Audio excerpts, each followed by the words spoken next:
धनबाद से पटना जाने वाली गंगा दामोदर एक्सप्रेस रेलगाड़ी में अनोखे तरीके से की जाने वाली शराब की स्मगलिंग की कोशिश को रेलवेज पुलिस ने नाकाम बना दिया है। एक होशियार स्मगलर ने पुलिस को धोखा देने के लिए रेल के डब्बे की छत के पैनलों को खोलकर उनके अंदर सैकड़ों बियर के डब्बे छुपा दिए थे, जिन्हें जब्त कर लिया गया है। रियासत बिहार में शराब नोशी और उसकी फरोख्त पर मुकम्मल पाबंदी आयद होने की वजह से मुलजिम ने इस गैर कानूनी कारोबार के लिए खुफिया रास्ता इख्तियार किया था। तलाशी के दौरान जब पुलिस एहलकारों को छत के पैनल ढेले नजर आए तो उन्होंने गहराई से जांच की, जिसके बाद इस बड़ी स्मगलिंग का पर्दाफाश हो गया। पुलिस ने मौके पर ही कार्रवाई करते हुए स्मगलर को गिरफ्तार कर लिया है और उसके कब्जे से भारी मिकदार में ममनुआ ब्रांड के बियर के डब्बे बरामद किए।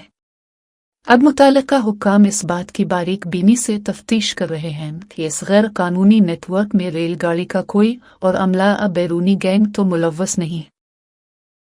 ये आप देख सकते हैं गंगा दामोदर जो कि 1-33-29 जो धनबाद से और ये जाती है धनबाद से पटना जो जाती है अभी प्लेस हो रही है। और आरपीएफ धनबाद पोस्ट को ये सूचना प्राप्त हुई थी कि बाथरूम के बियर लॉबी में ऊपर में अवैध रूप से बियर का तस्करी किया जा रहा है, जिसकी सूचना पर आरपीएफ धनबाद पोस्ट की टीम और ये डिटेक्ट की है और इसको उतारा जा रहा है। आप देख सकते हैं ये धनबाद पोस्ट के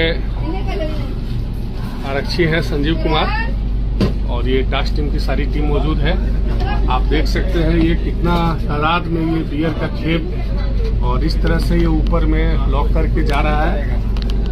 आप देख सकते हैं।